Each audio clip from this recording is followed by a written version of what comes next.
Mari kita berdoa sekali lagi sebelum kita masuk dalam acara firman.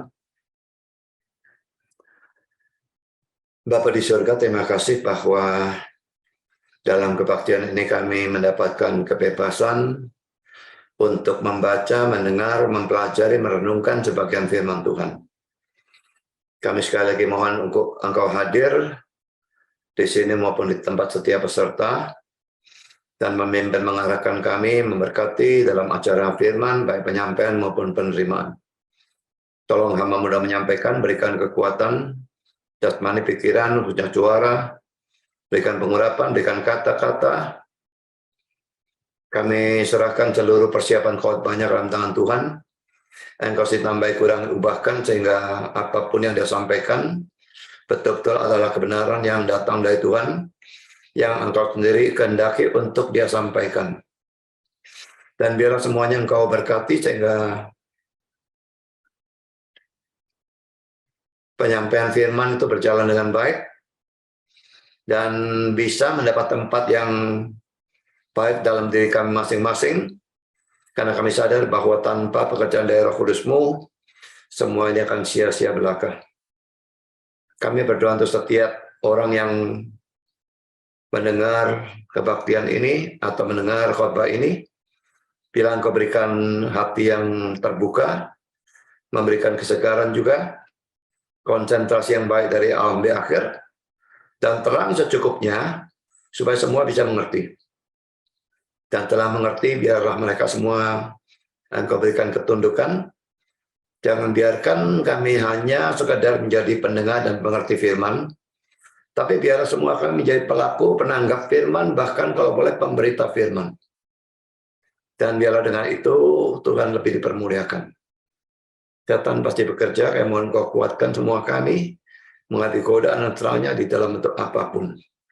Terima kasih Bapa, dalam nama Yesus kami berdoa. Amin.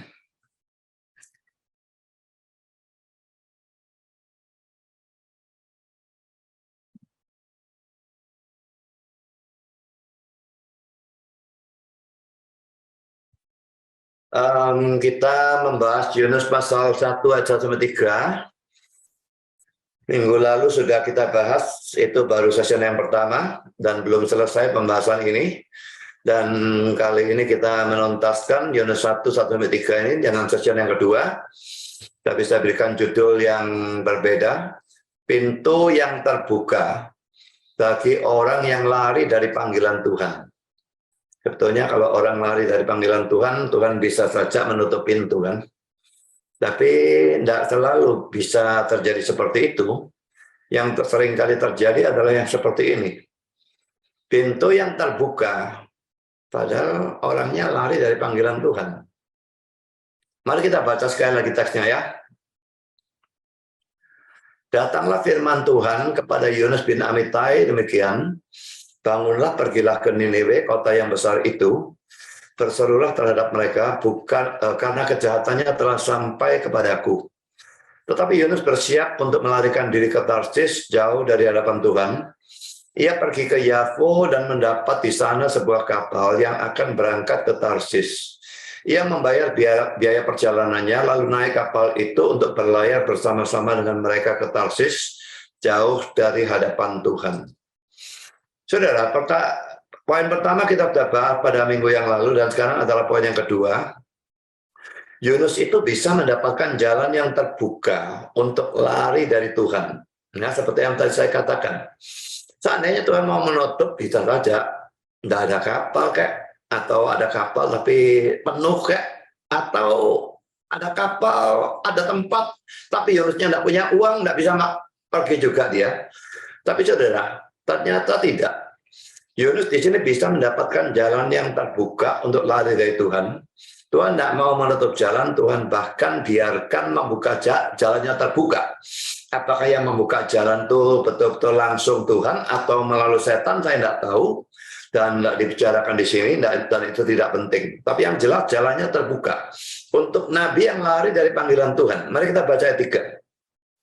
Tetapi Yunus bersiap untuk melarikan diri ke Tarsis, jauh dari hadapan Tuhan. Ia pergi ke Yafo dan mendapat di sana sebuah kapal yang akan berangkat ke Tarsis. ia membayar biaya perjalanannya, lalu naik kapal itu untuk berlayar bersama-sama dengan mereka ke Tarsis, jauh dari hadapan Tuhan. Saudara, pertama-tama dikatakan poin A ini, ia pergi ke Yafo, ayat 3b.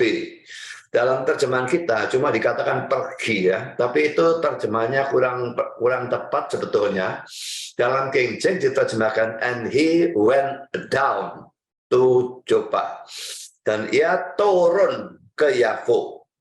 Ini kata-kata dari Albert Barnes, saudara. Ia turun seperti orang yang jatuh ke tangan pencuri atau perampok. Dalam perumpamaan orang Samaria yang murah hati itu ya. Dikatakan turun dari Yerusalem ke Yeriko. Ia turun dari tempat di mana Allah dihormati oleh kehadiran dan perlindungannya. Ia turun ke Yafo. Kemanapun engkau berbelok, jika engkau meninggalkan kehendak Allah, engkau turun. Berapapun kemuliaan, kekayaan, kuasa, kehormatan yang engkau dapatkan, engkau tidak naik sedikit pun. Makin engkau maju, sementara berbalik dari Allah, makin lama, makin dalam engkau turun. Saudara, saya berikan catatan ya, kata-kata Albert Barnes ini mengandung sesuatu yang indah dan benar, dan perlu direnungkan atau dihayati. Tapi bagaimanapun, kebenaran tersebut dia dapatkan melalui penyalah-tafsiran suatu ayat. Mengapa saya katakan penyalah-tafsiran? Karena dia mengalegorikan atau merohanikan ayat tersebut. Padahal ayat tersebut merupakan suatu bagian yang bersifat cerita sejarah. Dan suatu cerita sejarah tidak boleh dialegorikan atau dirohanikan atau diartikan sebagai lambang. Jadi kata turun itu, ya kalau dikatakan Yunus turun ke Yafo itu karena Yafo memang terletak di sebelah selatan atau tepatnya barat daya dari keberadaan Yunus pada saat itu. Jadi turun dari utara ke selatan gitu ya, atau ya ke arah barat daya itu kan juga condong selatan begitu ya. Tapi kehurufiahan ini oleh Albert Barnes ini dirohanikan ya. Ini saya baca ulang yang dicinta dia. Ia turun seperti orang yang jatuh ke tangan pencuri atau perampok, dikatakan turun dari Yerusalem ke Yeriko. Ini sama juga saudara ya, perumpamaan orang Samaria yang murah hati itu, orang yang dirampok itu dikatakan turun dari Yerusalem ke Yeriko, dan itu betul-betul turun, karena Yerusalem itu terletak di atas bukit ya, jadi Yerusalem ke Yeriko itu memang jalannya menurun, jadi turunnya itu turun secara hurufiah sebetulnya, tapi ada orang-orang yang merohanikan arti laki-laki, dan dikatakan bahwa orang itu sedang turun dalam kerohaniannya. Karena itu maka dia dapat bencana, dirampok, dipukul setengah mati, dan sebagainya. Dan ini Albert Barnes melakukan hal yang sama seperti itu. Tidak boleh diartikan model semacam demikian, saudara ya. Tapi inilah arti yang dia berikan. Ia turun dari tempat di mana Allah dihormati oleh kehadiran dan perlindungannya. Ini kan turun secara rohani. Tidak boleh mengartikan seperti itu. Ia turun ke Yafo, kalau ini secara jasmani, ya. Kemanapun kau berbelok, jika engkau meninggalkan kehendak Allah, engkau turun. Ini lagi turun secara rohani. Jadi semua yang warna hijau ini salah semua. Berapapun kemuliaan, kekayaan, kuasa, kehormatan yang kau dapatkan, engkau tidak naik sedikit pun. Lagi-lagi tidak naiknya itu secara rohani. Makin engkau maju, sementara berbalik dari Allah, makin lama, makin dalam engkau turun. Lagi-lagi secara rohani. Ya, jadi sebetulnya kata-katanya bagus, tapi keindahan dari kebenaran ini ternyata dia dapatkan dari penafsiran ayat yang sebetulnya salah sama sekali. Nah, saudara, sekarang kembali kepada Yunus ya. Mengapa dia harus pergi ke Yafo? Karena menurut Albert Barnes, Yafo merupakan satu-satunya pelabuhan bagi Yudea pada saat itu. Dan ini berlaku sampai saat sesudah pembuangan. Saya berikan ayat-ayatnya, tapi saya tidak menuliskannya di sini. Saudara bisa membacanya sendiri, tidak ada masalah. Sekarang saudara kita masuk dalam poin B. Dia bukan hanya bisa mendapatkan sebuah kapal, tapi juga masih ada tempat baginya. Dan dia punya uang untuk membayar tiket kapal itu. Saudara, inilah yang saya tadi katakan merupakan jalan atau pintu yang terbuka baginya. Dan dari sini kita perlu sekali untuk belajar ya. Perhatikan ya, bahwa sekalipun jalan atau pintu yang terbuka itu bisa datang, bisa diberikan oleh Tuhan. Seperti misalnya dalam 2 Korintus 12 ayat 2 Korintus 2 ayat 12, nanti kita baca ayatnya. Tetapi ingat ya, tidak setiap jalan atau pintu yang terbuka merupakan jalan yang benar dari Tuhan, seperti dalam kasus Yunus ini. Dia lari dari panggilan Tuhan, kok pintunya terbuka? Jelas ini bukan jalan yang benar, tidak perlu terbuka, tentunya tidak boleh dilewati, karena dia dengan melewati itu dia lari dari panggilan Tuhan. Mari kita lihat ayat ini ya, yang menunjukkan bahwa memang Tuhan bisa buka jalan seperti itu ya. 2 Korintus 2:12, ketika aku tiba di Troas untuk memberitakan Injil Kristus, aku dapati bahwa Tuhan telah membuka jalan untuk pekerjaan di sana. Terang-terangan dikatakan Tuhan yang membuka jalan di sini ya oleh Paulus ya. Nah, dalam terjemahan King James ini agak berbeda ya. A door was open unto me of the Lord. Sebuah pintu telah dibuka bagiku oleh Tuhan. Jadi Tuhan membukakan pintu. Kayaknya tadinya jalannya ketutup, sekarang dibukakan sebuah pintu, jalannya terbuka. Jadi saudara, biarpun terjemahannya beda, tapi artinya jelas sama, tidak ada problem sama sekali. Dan dalam kasus Paulus mau melakukan pelayanan, Tuhan yang membuka jalan. Memang orang mau melakukan pelayanan, bisa saja Tuhan menutup jalan. Bisa sementara, bisa terus. Kalau terus, berarti ya Tuhan tidak mengendaki pelayanan itu. Kalau sementara, bisa saja untuk ujian bagi kita, apakah kita bertekun, tidak peduli, tetap berdoa terus dan berusaha terus sampai terbuka. Bisa, ya. Tapi poin saya, saudara, pintu yang terbuka atau jalan yang terbuka tidak selalu diberikan oleh Tuhan. Bisa diizinkan oleh Tuhan, dan yang membukakan adalah setan. Dan dalam kasus Yunus ini jelas adalah itu. Bukan Tuhan yang membuka demi kemuliaannya dia, tidak. Ya. Dan saudara, saya berikan beberapa komentar tentang pintu atau jalan yang terbuka ini ya. Pertama, saudara, editor dari Calvin's Commentary memberikan 2 buah kutipan. Pertama, kata-kata dari seorang yang bernama Markius. Allah kadang-kadang bukan hanya membiarkan orang jahat untuk menjadi makmur dalam dosa mereka, tetapi juga tidak segera memulihkan orang saleh dalam kejatuhan mereka. Jadi ingat kata-kata ini ya. Orang jahat justru dibiarkan makmur. Yang memberkati bisa setan, dan Allah biarkan. Makanya jangan heran lihat orang jahat tapi kok enak hidupnya ya. Kalau saudara membaca Mazmur pasal 73, dikatakan orang yang salehnya malah kena bencana terus tiap hari sampai hati sama si orang jahatnya. Orang jahat keluar. Itu sesuatu yang kita lihat sehari-hari banyak-banyaknya. Orang jahat yang menjadi makmur dalam dosa mereka, dan juga bagian akhir dari bagian ini, yang mana ungu ini, Tuhan juga tidak segera memulihkan orang saleh dalam kejatuhan mereka. Orang saleh kena bencana, dan macam-macam hal, tidak karu-karuan. Dan Tuhannya rasanya diam saja, cuek saja, dibiarkan. Kita lanjutkan. Tidak. Ia memberi mereka semua fasilitas untuk sementara dalam jalan mereka yang turun ke bawah. Jadi orang yang jahat ini kayaknya diberikan semua fasilitas, diberikan semua berkat, padahal mereka sedang turun, sedang berbuat dosa. Ya, saya lanjutkan. Supaya mereka bisa lebih mengenal diri mereka. Kalau mereka ini orang yang sebetulnya orang benar, seperti misalnya Yunus ini kan sebetulnya nabi ya, betul-betul orang benar, orang percaya. Kalau tidak ada kasus ini, mungkin Yunus bisa menganggap dirinya sebagai orang yang taat kepada Tuhan. Tapi dengan adanya kasus ini, Yunus lebih kenal dirinya sendiri. Ternyata dia bisa memberontak sebandel itu terhadap Tuhan. Jadi seringkali Tuhan memberikan atau membiarkan anaknya, semua anak, jatuh dalam dosa, supaya mereka sadar siapa mereka sebetulnya. Saudara ingat baik-baik ya, kalau saudara bisa taat, kalau hidup saudara bisa saleh, itu karena kasih karunia Tuhan. Begitu Tuhan cabut kasih karunia itu, saudara langsung delosor, tidak karu-karuan, hancur lebur. Bisa jadi sejahat mungkin. Saya lanjutkan. Dan supaya dengan demikian kemuliaan Allah bisa lebih dinyatakan.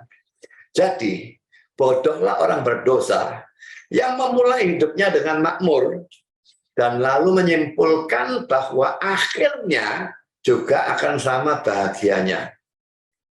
Apakah ini orang berdosa atau orang Kristen yang jatuh? Lalu masalah. Bodohlah dia. Kalau dia lari dari panggilan Tuhan, pintu terbuka, rasanya semuanya makmur dan semua fasilitas diberikan oleh Tuhan. Dia pikir dia makmur dan dia menyimpulkan bahwa akhirnya nanti juga akan sama bahagianya. Jadi memang kalau orang yang bukan anak Tuhan, bisa saja Tuhan biarkan makmur sampai mati, tapi tetap setelah mati, baru dia menderita luar biasa. Contoh yang menyorok, cerita Lazarus dan orang kaya. Orang kayanya kelihatan makmur, bahagia sekali. Pesta pora dan sebagainya. Tidak gubris Lazarusnya yang menderita. Dan pasti juga tidak gubris Tuhannya. Dan itu sampai akhir hidupnya. Pada waktu dia mati, dia masuk neraka. Jadi saudara, hati-hati dalam menyimpulkannya. Kalau karena makmur, pada saat tahu jalan saudara salah. Saya tahu ada satu pasangan suami istri, punya toko. Tidak tahu bagaimana si suami kecantol gitu ya, kecantol sama wanita yang lain.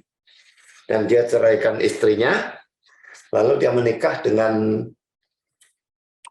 perempuan lain itu. Dan pendeta dari gerejanya menegur dia. Dan dia marah. Ditegur itu sebetulnya bagus sekali pendetanya mau menegur. Dan pendetanya berani menegur. Bagus sekali. Tapi dia bukannya bertobat, dia marah. Dan dia keluar. Dan dia cari gereja-gereja lain. Dan dia berkata, kenapa? Hidupku diberkati Tuhan. Tokoku jualan dengan baik. Ini orang bodoh, saudara. Ya. Jadi karena dia jelas-jelas saat buta-butanya dia pasti tahu bahwa dia sedang melanggar firman. Dan pendetanya benar menegur dia. Tidak mau mengakui, bahkan menganggap aku makmur kok, aku diberkati. Dan secara bodoh dia melakukan kalimat ini. Dia menganggap atau menyimpulkan bahwa akhirnya nanti juga akan sama bahagianya. Saya tidak tahu akhirnya nanti itu bagaimana bagi orang itu. Tapi pokoknya, apakah akhirnya di dalam dunia ini Tuhan bisa menghajar, atau akhirnya itu nanti dalam dunia yang akan datang, saya tidak ngerti yang mana. Memang sangat jelas, belum tentu orang ini orang Kristen. Sekalipun dia ada dalam gereja. Jadi saudara, hati-hati dengan hal yang seperti ini ya. Pendeta-pendeta yang tujuannya pelayanan hanya cari duit. Cari duit sebanyak mungkin. Mau jadi apa saudara? Pelayan mamon atau pelayan Tuhan? Dan bisa saja jalan terbuka. Cari duitnya berhasil. Dapat banyak. Lalu menyimpulkan bahwa akhirnya juga akan sama bahagianya. Ini sama bodohnya dengan Yunus, sama bodohnya dengan orang yang punya toko tadi yang saya ceritakan.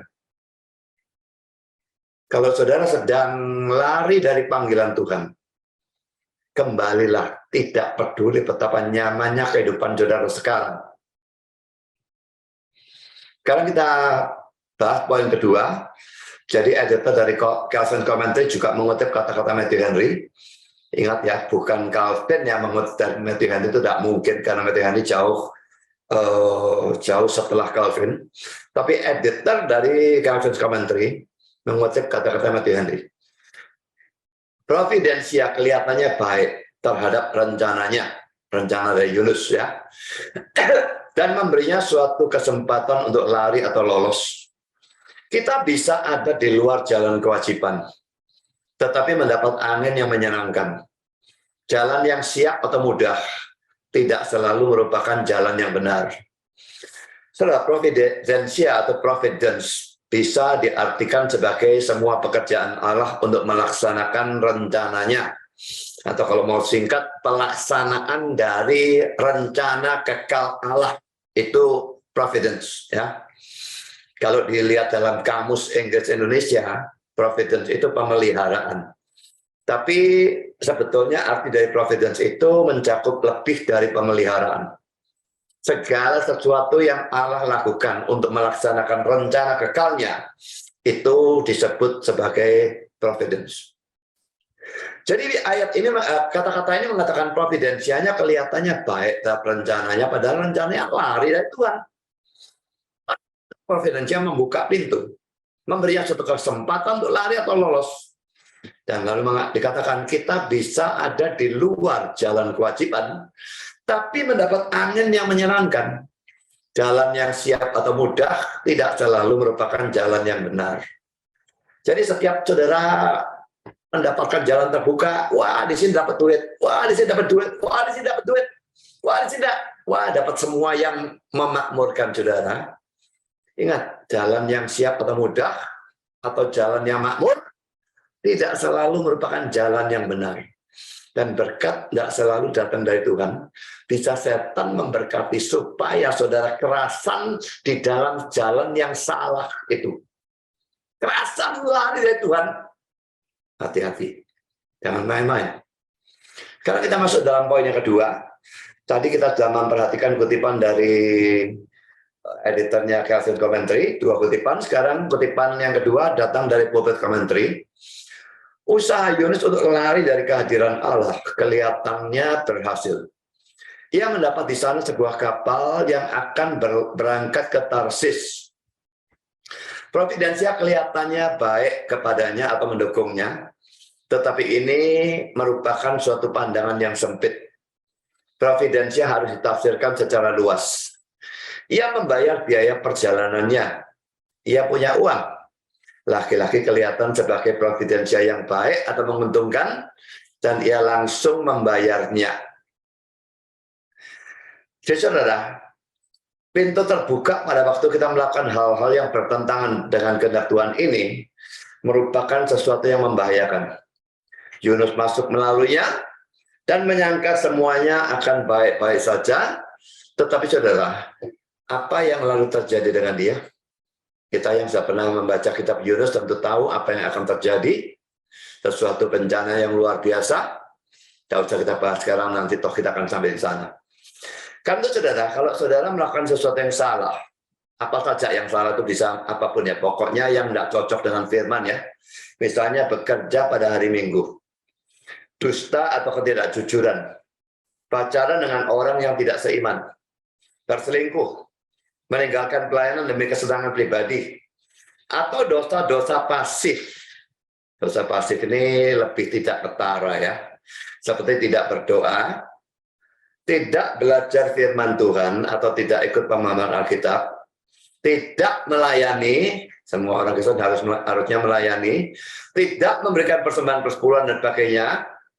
Memang ada banyak orang-orang yang anti PP dengan segala macam alasan. Padahal saudara, itu di Facebook, dan di Facebook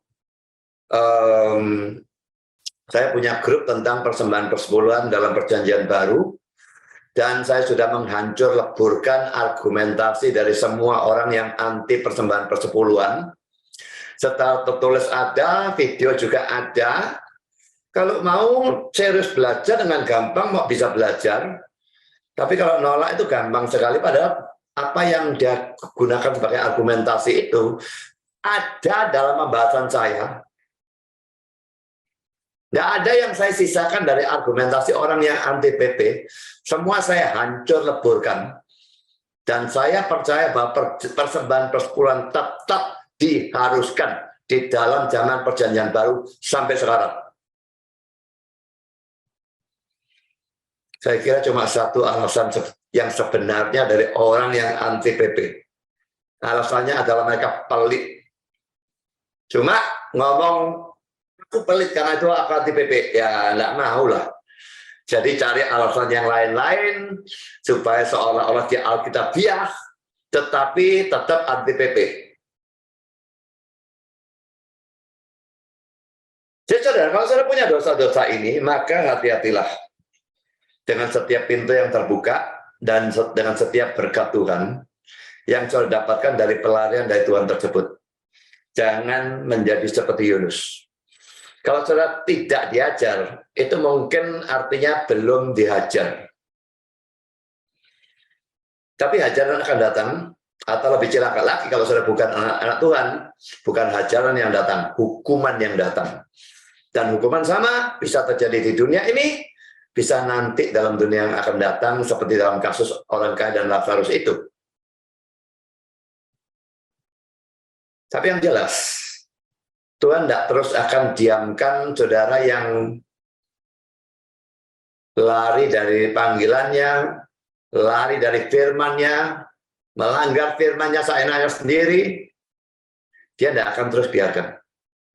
Sekarang kita masuk dalam poin C ya. Yunus membayar biaya perjalanannya atau tiket kapal tersebut. Buku komentar lagi mengatakan demikian.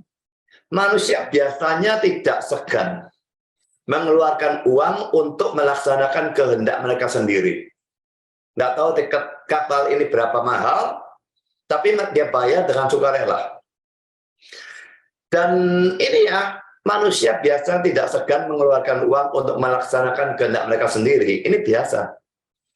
Kalau untuk kehendak mereka sendiri, mau foya-foya, mau makan enak, mau jalan-jalan, keluar kota, keluar negeri, mau apapun yang menyenangkan, mereka tidak segan untuk keluarkan duit. Tapi kontrasnya di sini, yang warna merah, betapapun seringnya dia segan menggunakan uangnya untuk melaksanakan kehendak Allah. Bayar persembahan persepuluhan segan. Hanya berapa persen orang yang ngasih betul-betul persembahan persepuluhan dengan setia? Saya kira tidak sampai 10% mungkin. Ya mungkin tergantung gerejanya juga. Dan kalaupun ada orang-orang yang memberikan persepuluhan, tapi dengan motivasi dagang, karena dari mimbar dikhotbahkan, kamu beli Rp1, Tuhan balas Rp10. Kamu beli Rp100, Tuhan balas Rp1.000 dan seterusnya, maka dia beri banyak, tujuannya dapat lebih banyak lagi. Itu bukan orang yang niat berikan persembahan persepuluhan, nggak ada ketaatan apapun di sana, dia inginnya cari duit lebih banyak. Kalau betul-betul setia memberikan persembahan persepuluhan karena kasih, itu tidak banyak, saudara. Tidak yakin ada 10%. Statistiknya saya kira tidak ada segitu. Saya lanjutkan ya. Lihatlah harga atau biaya dari dosa. Tetapi pajak dari setan biasanya dibayar dengan senang hati. Macam-macam pajak dari setan ini, saudara. Saudara mau melacur, saudara mesti bayar. Saudara mau main narkoba, saudara mesti bayar. Saudara rokokan, saudara mesti bayar. Nah, ini pajak dari setan biasanya, saudara. Dan saudara bayar dengan sukarela. Rutin bayar terus, rajin, setia. Tapi kalau persembahan persepuluhan dan sebagainya, tidak mau. Keluarkan uang mau kalau itu untuk menyenangkan dirinya sendiri. Tapi untuk melaksanakan kehendak Allah, segan bukan main. Ingat ya, berapapun uang yang saudara punya, berapapun uang yang saudara hasilkan kapanpun, itu datang dari berkat Tuhan. Kenapa rasanya segan hanya memberikan 1/10? Kalau sudah misalnya penghasilannya 100 juta, berkat Tuhannya 100 juta, dituntut memberikan 1/10, cuma 10 juta, keberatan. Kalau Tuhan cabut semua, saudara bambong. Pikirkan baik-baik, setiap kali saudara pelit kepada Tuhan. Kalau dia pelit kepada saudara, oksigen yang gratis saudara hidup, ditarik sama dia, dan dia saudara suruh bayar, mampus saudara. Lebih celaka dari harga bensin naik, harga oksigen naik, dari 0 ke katakanlah Rp1.000 per menit. Nggak usah mahal-mahal, Rp1.000 per menit. Matilah saudara bayarnya. Tapi kemana apa saudara ya? Ada banyak orang yang kalau tidak ada kendaraan, tidak mau pergi ke gereja. Jadi pada zaman kebaktian onsite tentu saja ya. Kalau online yang memang tidak ke gereja. Mereka keberatan untuk mengeluarkan ongkos untuk taksi atau becak atau apapun, padahal mereka termasuk orang yang mampu. Tapi anehnya, kalau mereka mau pergi ke toko atau pergi ke pesta, pokoknya sesuatu yang menyenangkan diri mereka sendiri dan tidak ada kendaraan, mereka mau mengeluarkan ongkos taksi tersebut. Nggak problem. Ke gereja nggak mau. Ke pesta dan sebagainya mau. Ke gereja hujan rintik aja enggak berangkat. Ke pesta hujan lebat berangkat saja. Nah sekarang kalau zamannya online ya, banyak orang yang tidak mau beli pulsa HP untuk ikut kebaktian atau PA online. Ini kalau saudara tidak punya wifi di rumah kan mesti pakai pulsa ya. Jadi tidak mau beli. Karena wah ini kebaktian berapa giga nih, apalagi Pak Budi khotbahnya panjang banget, jadi ya berapa giga nih habisnya. Tapi saudara, mereka mau sekali beli pulsa untuk menonton Piala Dunia. Ini lebih panjang lagi loh padahal ya.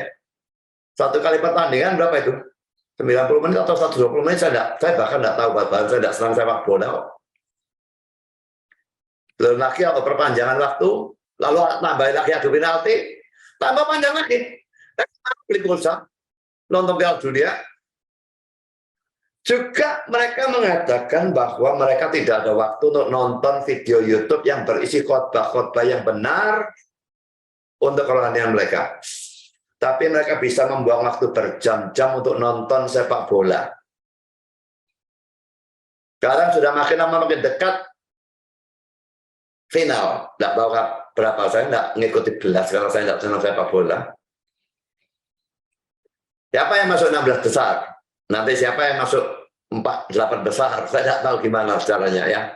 Lalu 4 atau 2 finalnya siapa dengan siapa?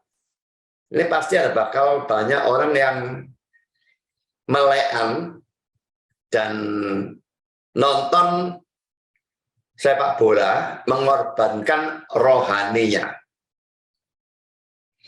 Bahkan banyak pendeta seperti itu. Bertobatlah saudara.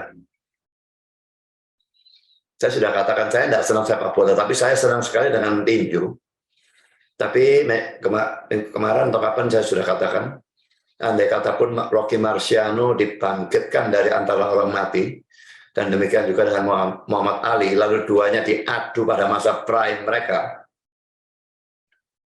Pertandingannya diadakan jam 12 malam, saya tidak nonton. Tidak bela nih. Kalau ada siaran ulang, ya nonton siaran ulangnya besoknya atau kapannya. Tidak ada siaran ulang, tidak nonton, tidak apa-apa.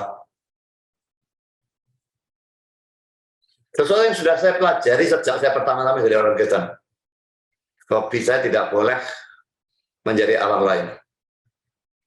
Saya buat status di Facebook, jangan jadikan sepak bola jadi Allah lain. Yang jadikan seperti itu, bertobatlah. Wah, beberapa orang kasih komentar negatif. Ini pasti badut-badut yang jadikan sepak bola sebagai Allah lain. Jadi tersenggol egonya karena teguran saya, lalu ngamuk. Yang ngamuk itu orang dungu. Kalau pendeta lain negor, jemaatnya ngamuk, lalu pendetanya mundur. Kalau saya negor dan saya tahu teguran saya benar, orang ngamuk tambah tak maki dungu. Kamu kerbau dan kambing, kamu bukan domba.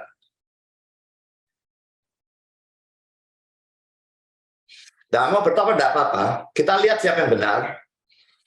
Nanti saudara yang kena hajaran seperti Yunus begitu, atau saya yang salah, nanti kita lihat.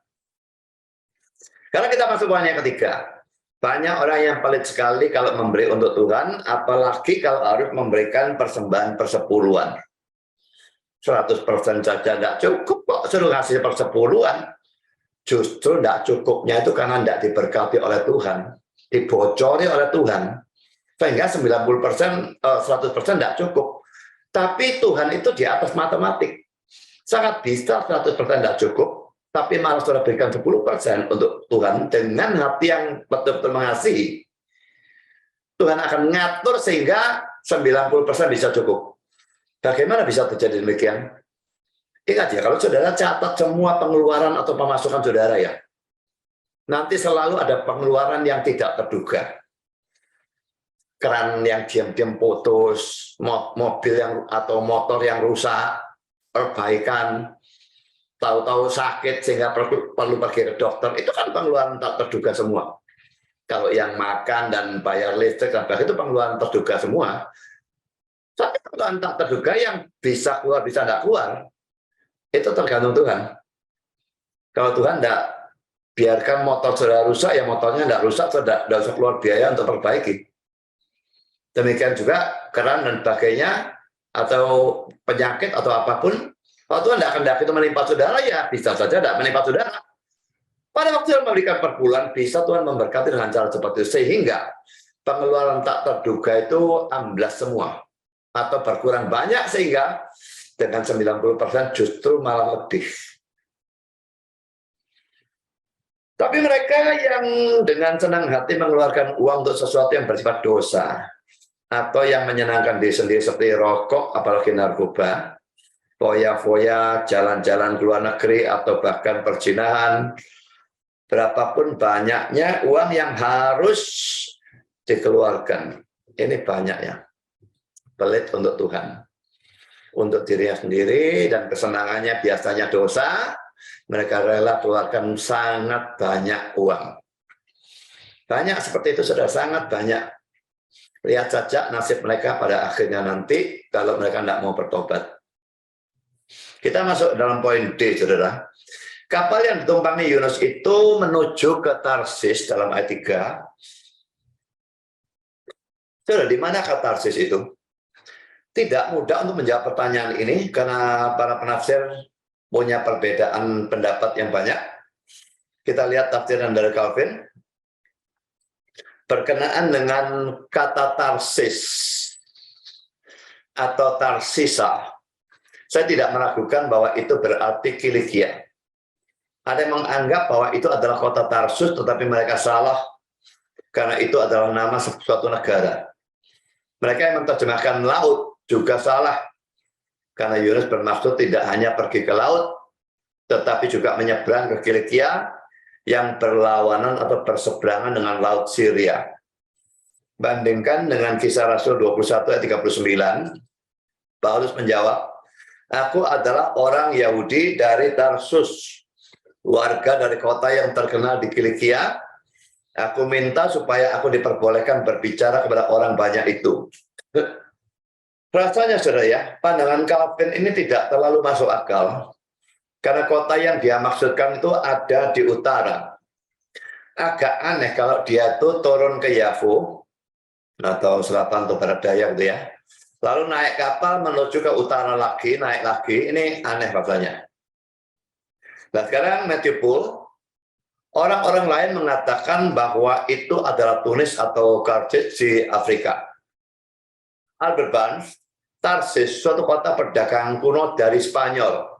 Lain lagi, ya.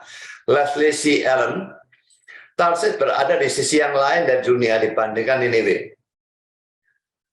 Ia menambahkan bahwa ini adalah kota yang sama dengan yang dibicarakan dalam Yesaya 66 ayat 19. Saya bacakan, aku akan menaruh tanda di tengah-tengah mereka, dan akan mengutus dari antara mereka orang-orang yang terluput kepada bangsa-bangsa, yakni Tarsis, Pul dan Lut, ke Mesek dan Ros, ke Tubal dan Yawan, ke pulau-pulau yang jauh yang belum pernah mendengar kabar tentang aku, dan yang belum pernah melihat kemuliaanku, supaya mereka memberitakan kemuliaanku di antara bangsa-bangsa.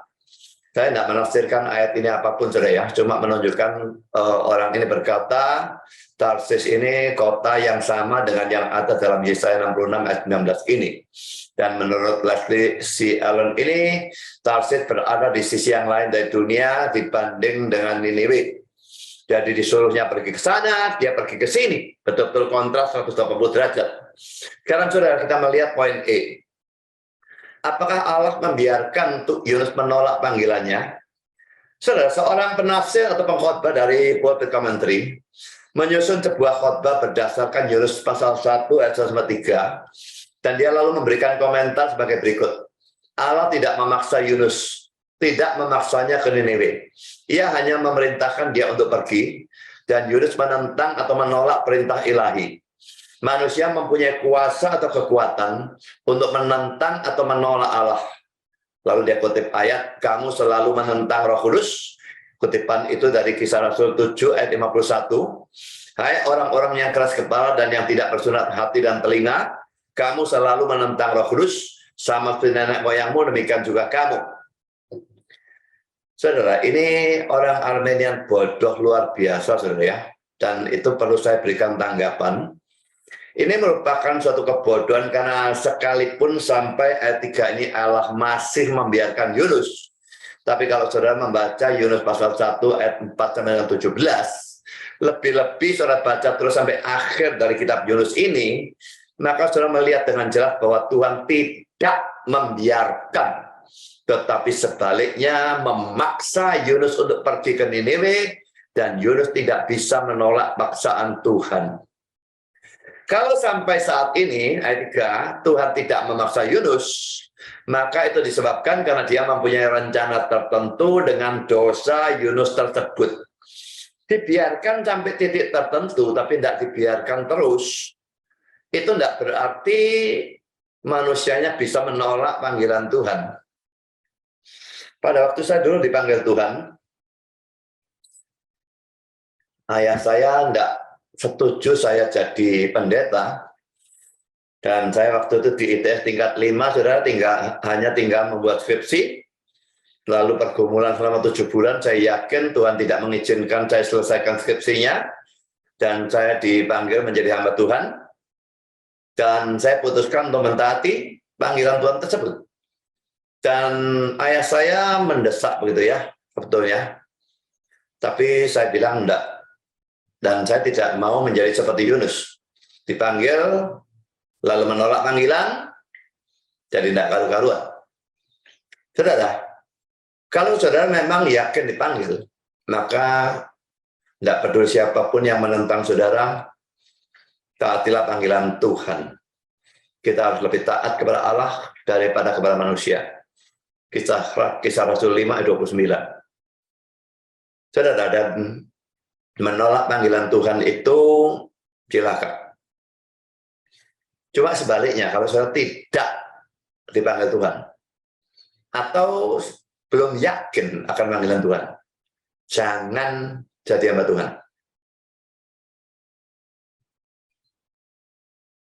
Orang yang tidak dipanggil Tuhan tapi jadi hamba Tuhan, itu nabi palsu bagi saya.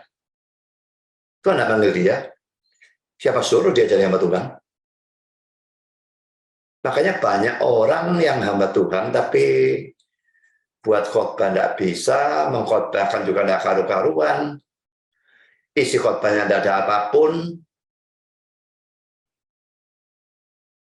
berkhotbah tidak bisa, mengajar tidak bisa, nulis tidak bisa, debat tidak becus.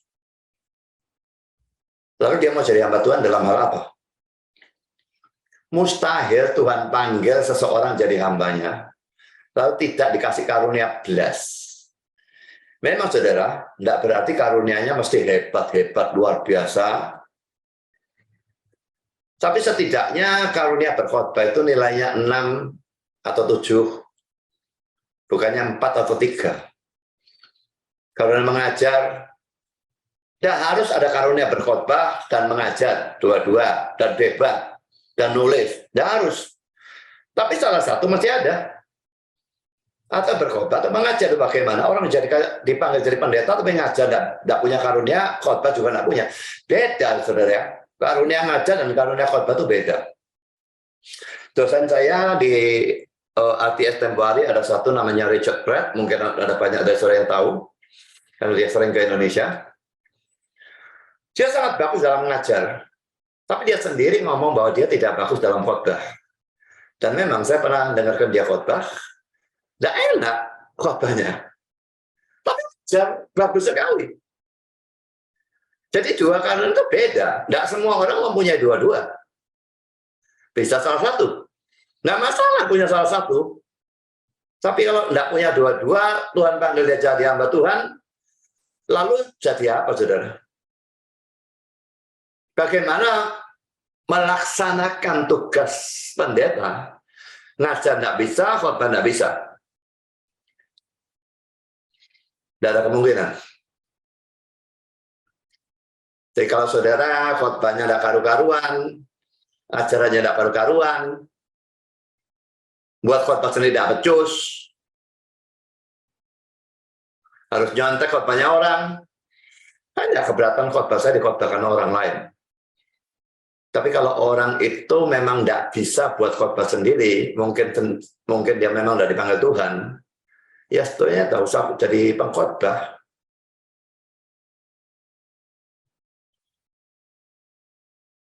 Harus coba buat khotbah sendiri, dan harus beli buku-buku untuk cari bahan khotbah, buat khotbah. Bisa kan enggak? Enggak usah khotbahnya muluk-muluk seperti khotbah saya mendetail begitu, tidak.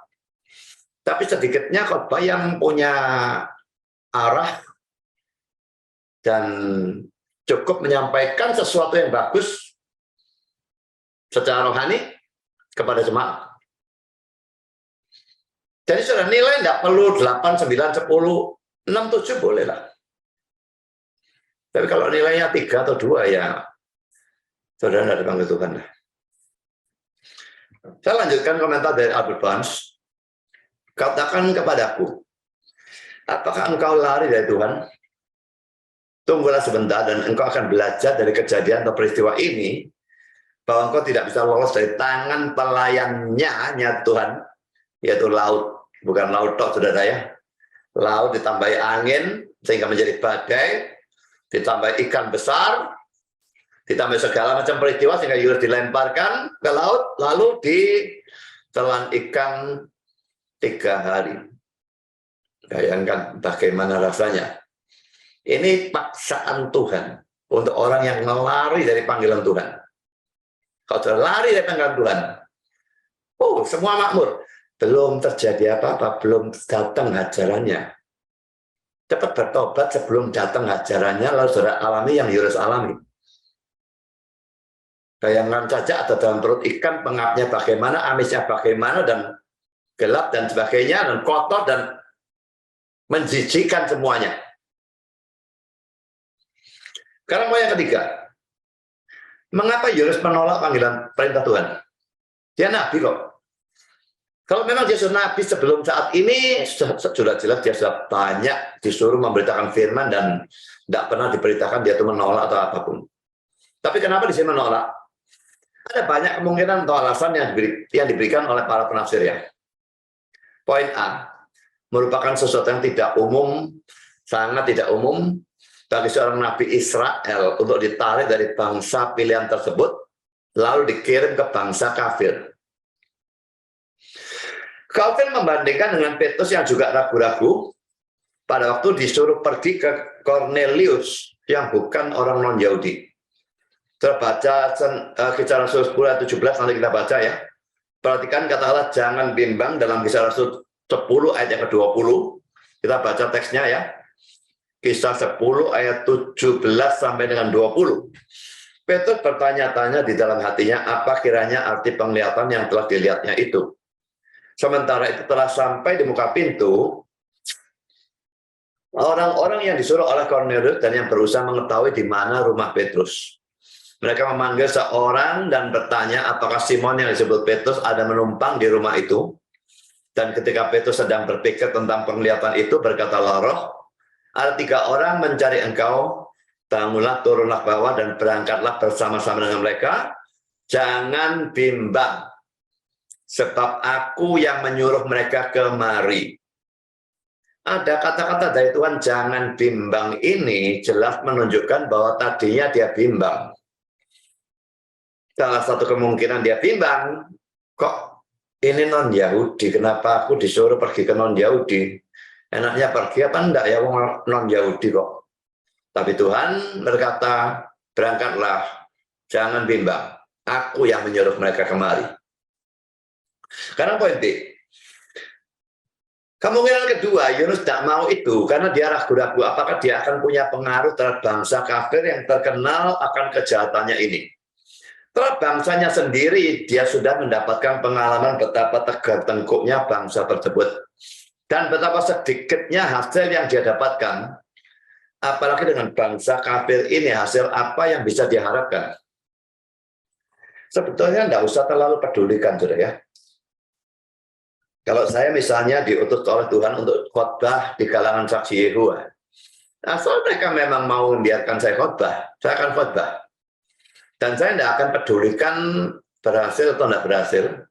Kalau saya sudah menyampaikan firman, bagi saya itu sudah berhasil. Saya 7 kali dapat terbuka dengan Muslim. Dan banyak orang atau pernah ditanya beberapa kali, ada gunanya tak? Berapa orang yang bertobat? Saya jawab, sepanjang saya tahu tidak ada. Tapi itu bukan urusan saya. Itu urusan mereka dengan Tuhan. Urusan saya hanya menyampaikan Injil. Apakah mereka mau terima atau mereka tolak, itu nanti urusan mereka dengan Tuhan. Tugas saya selalu hanya menyampaikan Injil. Apakah kepada Muslim atau kepada orang Kristen KTP atau siapapun. Orangnya mau ramah kek, orangnya mau keras kek, orangnya mau kurang ajar kek. Kalau Tuhan suruh saya Injil. Diterima ditolak, dia nanti urusannya dengan Tuhan. Tapi bukannya karena, wah orang ini bakalnya nolak, Tuhan kok ngutus saya terhadap orang tegak kok, enggak usah. Lah, ada proses menolak seperti itu, enggak masuk akal Tuhan. Saya enggak terlalu setuju dengan kemungkinan poin B ini. Karena poin C, saudara, ia adalah orang yang fanatik terhadap bangsanya sendiri, yaitu Israel. Dan karena itu dia acuh tak acuh terhadap bangsa asing, Asyur. Nineveh itu ibu kota dari Asyur ya. Dan tidak mau berkorban untuk melakukan pelayanan di sana. Ini pandangan dari Pulpit Commentary dan juga Albert Barth mengatakan semangat untuk bangsanya yang tidak diragukan lagi ya anggap untuk kemuliaan Allah menyempitkan kasih dalam dia. Belum tentu benar, tapi ini bisa terjadi ya. Orang bangsa apapun yang fanatik terhadap kebangsaannya, maunya cuma menyelamatkan bangsanya sendiri. Bangsa lain bukan urusanku. Nah, kita juga bisa seperti itu pada waktu kita mungkin tidak fanatik terhadap bangsa kita, tapi fanatik terhadap gereja kita sendiri. Fanatik terhadap bangsa kita sendiri, fanatik terhadap gereja kita sendiri, fanatik terhadap suku kita sendiri, fanatik terhadap aliran kita sendiri. Bedanya apa? Yang nyuruh fanatik seperti itu apa, saudara? Siapa, saudara? Ingat ya, bahwa kita harus berjuang untuk kerajaan Allah di bumi ini. Dan bukan hanya untuk gereja kita sendiri, ataupun aliran kita sendiri. Fanatik terhadap reform itu bodoh. Saya setuju reform, saya sendiri reform. Tapi ada apa saya fanatik terhadap reform? Seakan-akan kalau orang Kristen bukan reform, ini bukan saudara seiman saya. Saya sudah bolak-balik berkata, kalau orang Armenian itu sungguh-sungguh Armenian, seperti misalnya Adam Clark dan Lenski, saya kok yakin mereka adalah saudara seiman saya?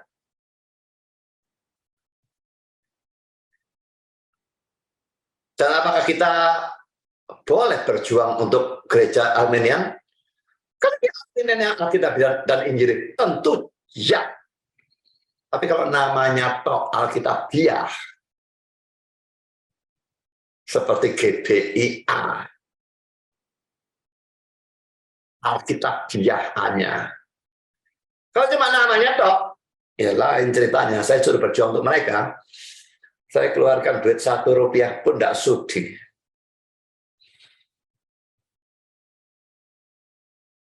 Dan saya juga anjurkan jangan nonton khotbah-khotbah mereka, Suhento Leo, ataupun Stephen Leo, ataupun Andrew Leo, atau siapapun dari kalangan mereka.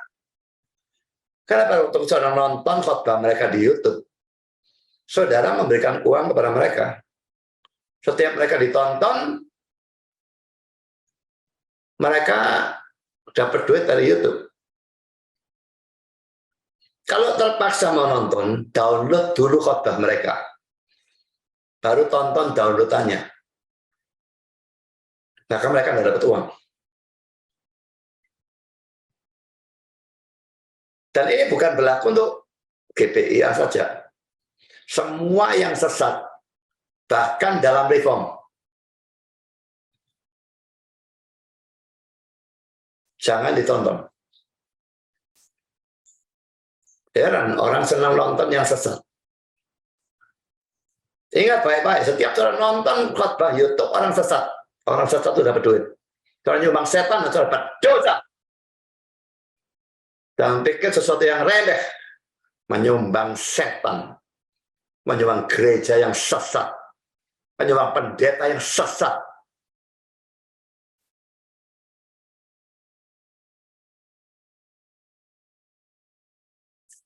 Jadi saudara, selama gerejanya Alkitabiah dan Injili, tidak apa-apa. Selama pendetanya Alkitabiah dan Injili, tidak reform, tidak masalah. Tonton. Sesat lain lagi. Nah, jadi fanatisme gereja, aliran dan sebagainya itu buang jauh-jauh saudara. Apa gunanya banyak gereja menggunakan pengakuan iman rasuli dan mereka mengucapkan kata-kata gereja yang kudus dan am pada waktu itu. Gereja yang kudus dan am itu universal ya artinya ya. Jadi ini menunjuk pada gereja yang semua orang-orang yang sungguh-sungguh percaya, tidak tergantung waktu dan tempat. Nah, mereka ucapkan itu dari minggu ke minggu, tetapi dalam prakteknya mereka hanya mementingkan gerejanya sendiri. Lucu. Gereja saya malah tidak digunakan 12 pengakuan iman rasuli. Tapi saya mau mendukung gereja lain. Al-Mufu itu mau buat gereja kami mau dukung dia. Berikan bantuan uang dari gereja kami, bantu ke sana. Ini sampai dia belum dapat tanah saja sampai sekarang, sehingga bantuannya dihentikan dulu sampai dapat tanah. Tanahnya sudah punya, tapi di situ tidak bisa bangun. Dia masih jual tanah itu, tukar tanah yang lain baru bisa bangun. Karena tanah yang dia punya ini dekat dengan gereja, tidak boleh bangun terlalu dekat begitu.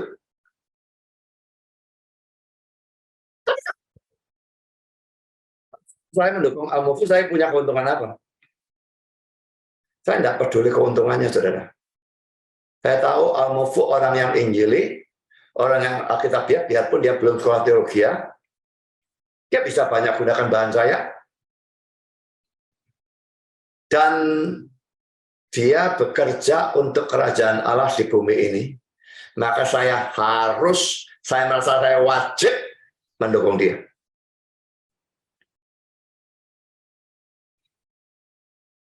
Gereja-gereja yang ucapkan gereja yang kudusan am, tapi dalam prakteknya fanatik sama gerejanya sendiri, fanatik sama aliran sendiri.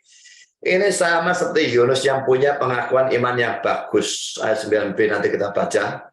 Tapi melarikan diri dari Tuhan dan tidak mau mentaati perintahnya. Coba kita baca ayat 9.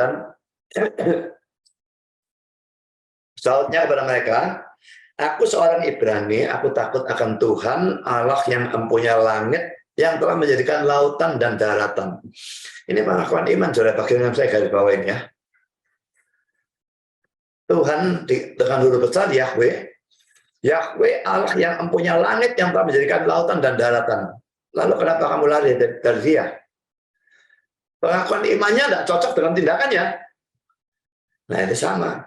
Pengakuan imannya gereja yang kudusan A, tindakannya fanatik sama gerejanya sendiri. Poin D, ia menginginkan kehancuran Niniwe yang adalah musuh Israel. Jadi ini kemungkinan keempat mengapa dia menolak pergi ke Niniwe. Dia kepingin Niniwe hancur, bukannya bertobat. Mengapa? Karena Niniwe musuh Israel, seluruh Asyur ya. Sedangkan dia tahu kalau dia berkhotbah di sana dan mereka bertobat, Allah pasti akan mengampuni mereka dan dia tidak menghendaki hal itu. Dia maunya Allah itu langsung hancurkan saja, tidak pakai diinjili. Bisa memang Allah lakukan itu. Sodom dan Gomora itu diinjili kapan? Tahu-tahu dihancurkan. Dengan hujan api dan belerang. Mengapa Niniwe diinjili? Jelas memang Tuhan tidak kepingin menghancurkan. Dia injili dan dia bekerja, nanti mereka bertobat. Rencana penghancurannya dia batalkan. Bukan rencana kekal, saudara ya. Rencana kekalnya memang dari hancurkan. Makanya dipaksa Yunusnya harus pergi. Tidak bisa tidak. Dan dia bekerja, tobatkan mereka. Albert Barnes, Yunus lari. Bukan dari kehadiran Allah, tetapi dari keberadaannya di hadapannya sebagai pelayannya.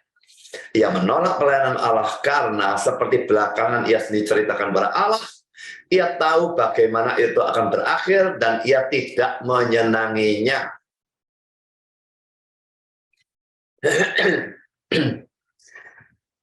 Sebetulnya apa yang Yunus lakukan ini sesuatu yang masuk akal, sangat bisa terjadi lagi.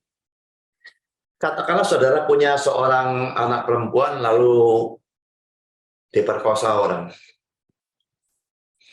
Lalu Tuhan merintahkan saudara untuk menginjili orang itu. Saudara mau apa enggak? Pikirkan itu. Enggak gampang kan? Benci sekali. Dan kepingin orang masuk neraka. Lah, aku disuruh menginjil ke sana. Ke orang itu. Kalau dia bertobat, dia diampuni. Diampuni pemerkosaan terhadap anakku. Mau apa enggak?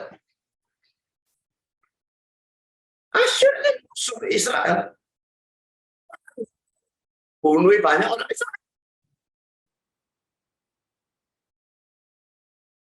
Dan Yunus tahu kalau dia nginjil sana dan mereka bertobat, Tuhan itu Maha Pengasih, dia pasti mengampuni. Bandingkan Yunus 4 ayat 2. Dan berdoalah ya kepada Tuhan, katanya, ya Tuhan, bukankah telah kukatakan itu ketika aku masih di negeriku? Itulah sebabnya maka aku dahulu melarikan diri ke Tarsis. Sebab, ini alasannya, mengapa dia lari ke Tarsis? Sebab, aku tahu bahwa Engkaulah Allah yang pengasih dan penyayang, yang panjang sabar dan berlimpah kasih setia, serta yang menyesal karena malapetaka yang hendak didatangkannya. Saya akan berikan dua komentar ya tentang Yunus 4 ayat 2 ini ya. Yang pertama dari J.C. Metcalf. Bahkan pada saat-saat pemberontakannya yang keras, pandangan Yunus tentang Allahnya adalah pandangan yang benar. Alangkah berbedanya pandangannya, misalnya dengan pemikiran dari hamba yang malas. Dari Matius 25 ayat 24 sampai 30, itu perumpamaan tentang talenta itu ya. 5, 2, 1, lalu yang satu itu kubur. Nah ini kata-kata dari hamba yang terima 1 talenta itu ya. Aku tahu bahwa Tuhan adalah manusia yang kejam. Nah kalau ini dia punya pengakuan iman yang salah. Tapi Yunus ini punya pengakuan iman yang benar, saudara.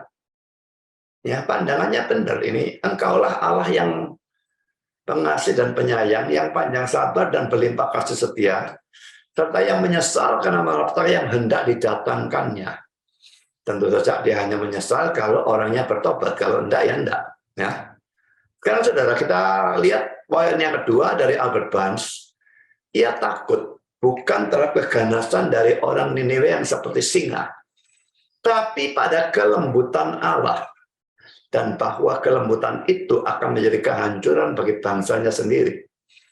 Kalau Niniwe diampuni, Asyur tetap kuat, nanti akan lagi.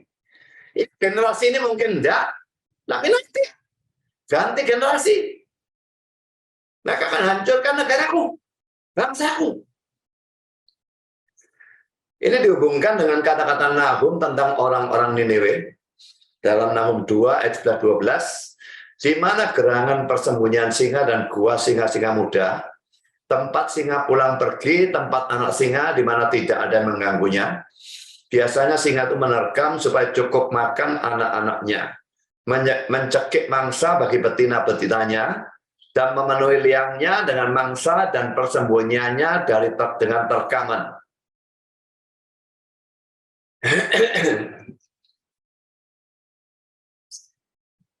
Jadi ini gambaran Niniwe, bahwa Nahum itu berbicara tentang orang Niniwe terlihat dari Nahum 1 ayat 1, ucapan ilahi tentang Niniwe, kitab penglihatan Nahum orang Elkos. Tapi juga perlu diketahui bahwa Nahum hidup atau melayani lebih dari 120 tahun setelah Yunus. Jadi itu adalah orang-orang Niniwe dari generasi yang berbeda.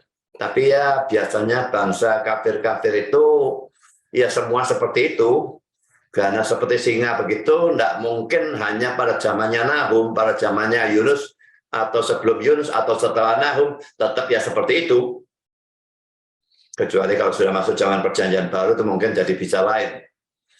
Saudara, apapun alasan Yunus untuk menolak panggilan pemerintah Tuhan, dia tetap salah, bahkan sangat salah. Kalau saya setuju dengan penafsiran terakhir ya. Jadi dia menolak panggilan Tuhan itu karena kecintaan terhadap bangsanya, kebencian terhadap Asyur dan Niniwe, musuh dari Israel, dan dia ingin mereka dihancurkan, bukannya dipertobatkan melalui penginjilan dia. Tapi apapun, yang manapun seandainya pemilihan saya salah, saya yakin saya benar, tapi seandainya salah, yang manapun dari 4 alasan itu yang benar, ada yang benar, tetap Yunus itu salah di dalam menolak panggilan atau perintah Tuhan. Saudara, kalau saudara sudah dipanggil atau diperintahkan oleh Tuhan, tidak ada alasan apapun bisa membenarkan tindakan saudara menolak panggilan ataupun perintah Tuhan itu. Tidak ada. Ini kata-kata Calvin, tetapi tidak diragukan lagi. Ia melanggar secara menyedihkan. Karena peraturan pertama berkenaan dengan semua tindakan kita adalah mengikuti panggilan Allah. Itu peraturan pertama katanya Calvin ya. Berkenaan dengan semua tindakan kita mengikuti panggilan Allah. Kita masih tahu apa panggilan Tuhan untuk kita dan ikuti. Itu peraturan pertama berkenaan dengan semua tindakan kita. Jadi, panggilan Allah seperti telah saya katakan, menempati tempat pertama berkenaan dengan tingkah laku manusia. Maka akan kacaulah seluruh jalan kehidupan kita, kecuali Allah memimpin dan membimbing kita, dan seakan-akan mengangkat benderanya sendiri di atas kita.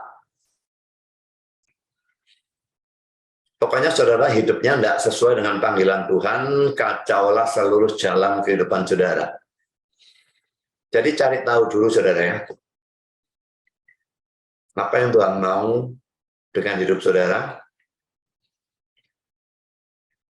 Kalau pelayanan sebagai apa? Sebagai hamba Tuhan. Kalau sebagai hamba Tuhan, harus sekolah teologi di mana? Banyak orang merasa dipanggil jadi hamba Tuhan, tapi tidak mau repot-repot sekolah teologi di luar negeri, karena wah ini biayanya nanti dari mana, dan mesti meninggalkan keluarga, dia sudah berkeluarga, lalu mesti belajar bahasa Inggris, dan macam-macam hal yang aneh-aneh begitu. Lalu memilih sekolah di Indonesia yang gak mutu belas, mutunya 0, kalau tidak negatif. Saya tidak bilang sekolah di luar negeri semua bagus, tetapi jelas ada sekolah-sekolah yang jauh lebih bagus daripada sekolah-sekolah di Indonesia yang manapun. Dan sekolah saya salah satu di antaranya. Lebih bagusnya terutama saudara, di sekolah saya itu semua yang ngajar itu adalah orang-orang yang spesialis di bidangnya. Misalnya dosen saya yang seringkali saya kutip ya, Dr. Albert Freund ya, Junior, itu spesialis sejarah. Seluruh sejarah di sekolah itu dia yang ngajar. Rasanya tidak ada buku sejarah ya dia tidak punya. Orangnya seharusnya rasanya tidak terlalu pintar di dalam ngajar, monoton dan gerembang suaranya, suka didengar sehingga pertama-tama saya setengah mati dengar khotbahnya dia atau pelajarannya dia.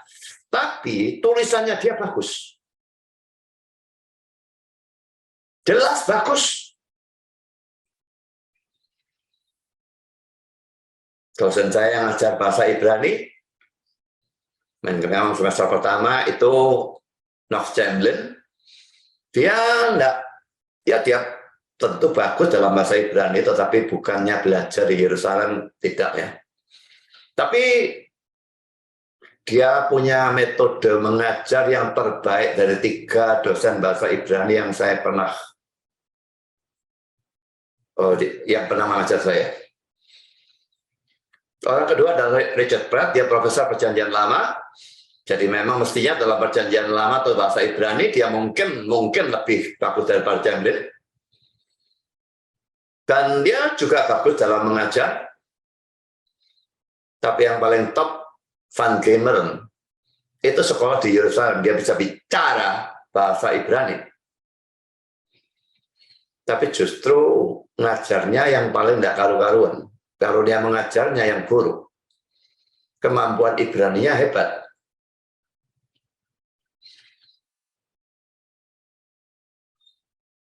Jadi saudara, ini sekolah di luar dan sekolah di dalam itu bedanya seperti itu.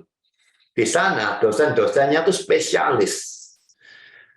Saya mendengar bahwa Knox Chamberlain yang mengajar saya surat-surat Paulus, itu katanya, saya tidak tahu dekat sendiri, tapi saya dengarnya waktu di sana, dia membuat tesisnya tentang surat-surat Paulus, tesis doktoralnya, dalam 13 tahun.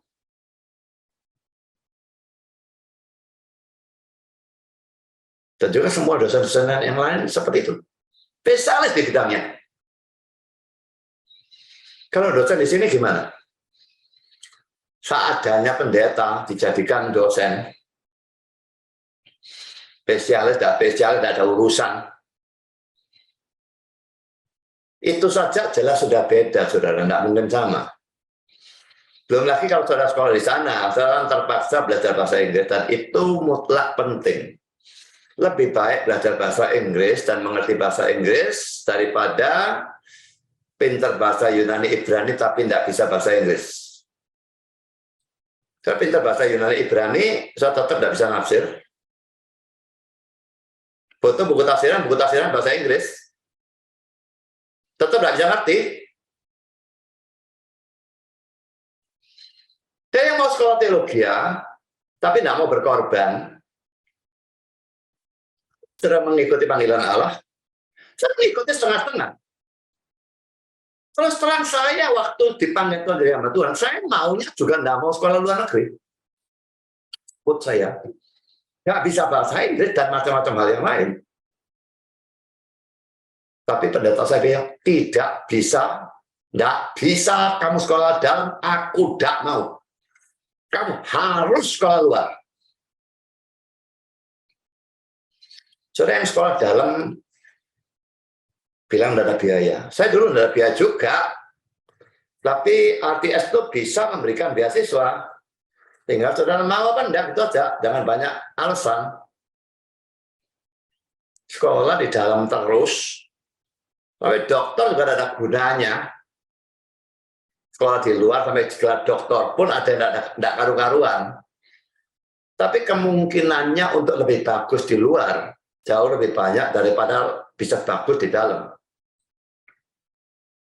Dari sekolah teologi dalam negeri yang manapun, saya tidak peduli. Tidak usah saya sebut, nanti pasti ada orang tersinggung. Tidak saya sebut aja, pasti ada tersinggung. Saya tidak peduli kok. Saya berikan kutipan Calvin lagi ya. Merupakan bukti yang asli dari ketaatan. Pada waktu kita mentaati Allah, betapapun banyaknya halangan yang bisa kita jumpai dan bisa dipikirkan oleh pikiran kita. Dan sekalipun kelihatannya tidak ada jalan keluar bagi kita, ya, pada waktu kita mengikuti Allah seakan-akan dengan mata tertutup kemanapun Ia memimpin kita, dan tidak meragukan bahwa Ia akan menambah kekuatan kita dan mengulurkan tangannya kapanpun itu dibutuhkan untuk menyingkirkan semua kesukaran. Memang terbukti, saudara. Saya sudah mikirkan bagaimana lagi, waduh ini gimana? Pasti banyak problem dan sebagainya. Memang banyak problem. Tapi Tuhan menolong saya dengan cara-cara yang aneh-aneh dan nyatanya berhasil.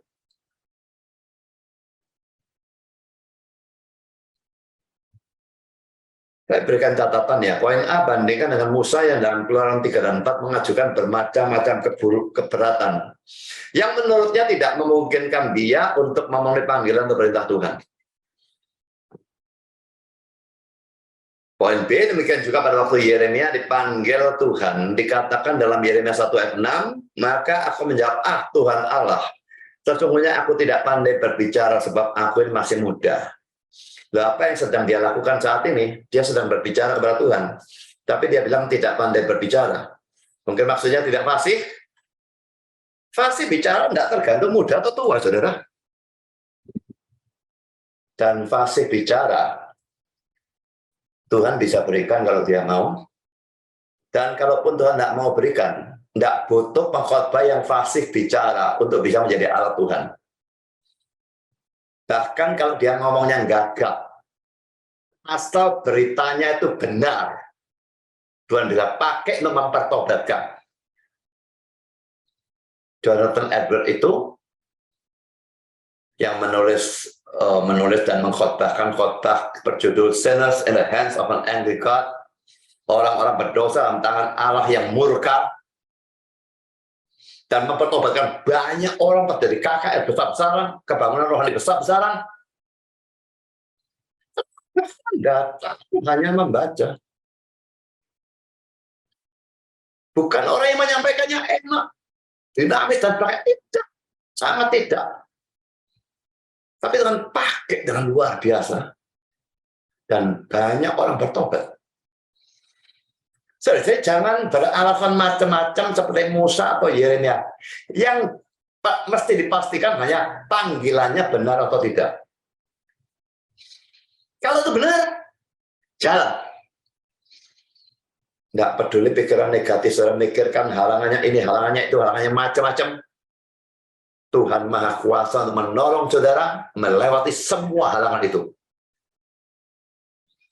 Tapi kalau saya cari gampangnya, misalnya dengan sekolah teologi di dalam negeri yang gak mutu blas, saudara tidak niat memenuhi panggilan Tuhan. Atau saudara dipanggil Tuhan, saya tidak tahu yang mana. Calvin lagi, maka kapanpun Allah menuntut pelayanan apapun dari kita, pada saat yang sama kita melihat bahwa pelaksanaan kewajiban kita itu menuntut sesuatu yang sukar atau kelihatannya mustahil, biarlah kita memikirkan hal ini, bahwa tidak ada apapun dalam seluruh dunia ini yang tidak harus memberi jalan pada perintah Allah. Semua memberi jalan kepada perintah Allah. Perintah Allah ini kayak ambulans ya. Memang sekarang di Indonesia banyak orang kurang ajar yang halang-halangi ambulans. Dan saya jengkel luar biasa dengar cerita-cerita seperti itu terjadi berulang kali. Kenapa tidak diberikan peraturan kalau ambulans dihalang-halangi, ambulans berhak nabrak, dan orang yang ditabrak apapun yang terjadi dengan mereka bukan tanggung jawabnya ambulans, sebaliknya orangnya mesti ganti, ambulansnya rusak dan sebagainya. Mengapa tidak diberikan peraturan seperti itu? Saya tidak ngerti.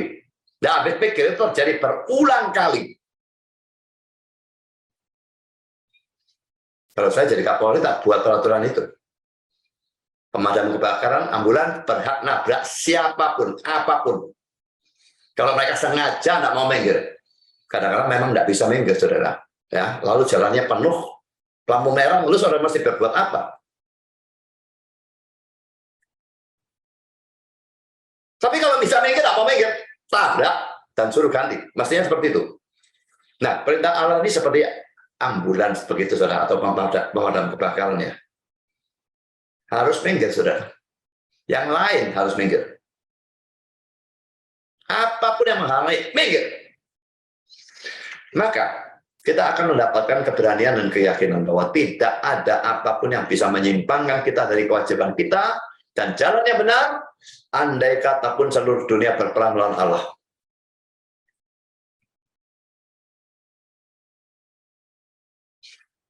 Dalam memenuhi panggilan Tuhan dan seluruh dunia berperang melawan Allah, seluruh dunia menentang saudara, jangan gubris saudara, peduli amat. Kalau saudara takut kepada manusia, ya saudara memang belum layak jadi hamba Tuhan. Lawan siapapun yang menahan saudara untuk memenuhi panggilan Tuhan. Saya berikan penerapan ya, kemanapun dan kepada siapapun Tuhan mengutus kita untuk melayani, untuk memberitakan Injil, kita harus tunduk. Tidak peduli bangsa itu bangsa yang tidak menyenangkan saudara, suku itu suku yang tidak menyenangkan saudara, harus tunduk. Atau orang itu, orang yang tidak menyenangkan saudara, harus tunduk. Pokoknya kalau Tuhan memerintahkan, tidak boleh ada alasan apapun yang menghalang saudara itu taat kepada dia. So, sebagai penutup, Yunus itu diberikan tanggung jawab ataupun kewajiban, dan kita juga demikian. Saya kutip seperti syair ini ya, dari Pulpit Commentary. Saya bacakan dalam bahasa Inggris. I slept and dreamed that life was beauty. I woke and found that life was duty. Saya tidur dan bermimpi bahwa hidup itu indah.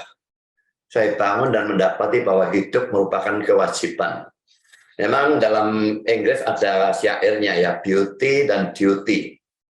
Tapi kalau dalam terjemahannya tentu saja syairnya amblas, saudara ya. Tapi banyak orang seperti itu tidur dan bermimpi hidup itu indah. Tapi pada waktu dia bangun, dia menyadari hidup merupakan kewajiban. Yunus mula-mula menolak melaksanakan tanggung jawab atau kewajibannya. Bagaimana dengan saudara? Setiap saudara yang adalah orang Kristen sejati mempunyai tanggung jawab untuk memberitakan Injil, melayani dan sebagainya. Dan Yesus berkata, siapa tidak bersama aku, dia melawan aku. Dan siapa yang tidak mengumpulkan bersama aku, ia mencerai-beraikan. Mengumpulkan bersama aku itu bisa dilakukan dengan menginjil. Kalau saudara lakukan itu, sama saudara itu menyemburatkan gereja, mencerai-beraikan gereja. Dan itu jelas dosa. Tidak menginjil, pada waktu sebetulnya bisa menginjil, itu merupakan dosa. Untuk bisa melaksanakan kewajiban saudara dalam memberitakan Injil, belajarlah cara-cara memberitakan Injil, baik melalui buku atau gereja saudara mengadakan kaderisasi, kader penginjilan, dan sebagainya. Lalu mulailah memberitakan Injil. Kalau gereja saudara mau memberitakan Injil, atau mengajak jemaat memberitakan Injil, bisa pakai EE. Biarpun bagi saya, EE bukan merupakan metode yang cocok. Karena saya dalam menginjil, saya senang debat. Kalau orangnya bantah, saya debat. EE melarang debat, maka saya tidak senang. Saya tidak senang, saya suruh ngomong terus, dia suruh dengar terus. Saya tidak senang pakai cara itu. Tapi lebih baik menginjil pakai cara itu daripada tidak menginjil sama sekali. Jadi ajarkan dengan EE, lalu berikan kader-kader penginjil yang lain. Saya juga membuat video, kalau tulisannya ada sampai lengkap, tapi videonya belum selesai. Cara memberitakan Injil dalam penginjilan pribadi dengan metode debat. Belajar, saudara. Apakah kalau sudah metodenya bagus, dijamin orangnya bertobat? Tidak. Orangnya bertobat atau tidak, semua tetap tergantung hanya Tuhan. Bukan hebatnya kita debat, bukan fasiknya kita dalam menginjil, tapi semua tergantung Tuhan. Tapi tugas kita menginjil, bukan mempertobatkan. Jadi lakukan tanggung jawab atau kewajiban saudara. Beritakan Injil, layani sesuai kehendak Tuhan dengan sungguh-sungguh, bukan setengah-setengah seperti orang sekolah teologi tidak niat tadi. Tuhan memberkati saudara. Amin.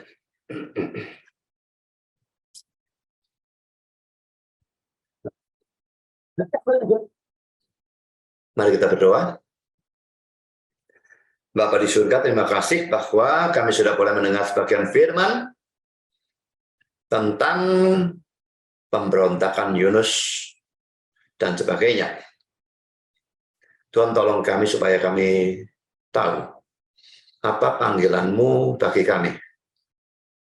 Dan tolong kami tidak seperti Yunus tapi mentaati tanpa perlu dihajar, tanpa perlu dipaksa. Dan pada waktu kami mentaati, tolong kami mentaati secara full, secara maksimal, dan bukan mentaatinya dengan setengah-setengah, mencari cara yang gampang, dan sebagainya. Apakah itu dalam penginjilan, apakah menjadi hamba Tuhan, atau dalam pelayanan apapun, biar kami melakukannya semuanya dengan sungguh-sungguh, secara maksimal. Karena kami melakukan pelayanan demi Tuhan, untuk Tuhan. Dan Tuhan yang sudah menjadi manusia dan rela mati bagi kami, ialah kami betul-betul berusaha secara maksimal dan rela juga kehilangan nyawa kami bagi Tuhan dalam pelaksanaan kewajiban tersebut. Terima kasih Bapa. Dalam nama Yesus kami berdoa. Amin.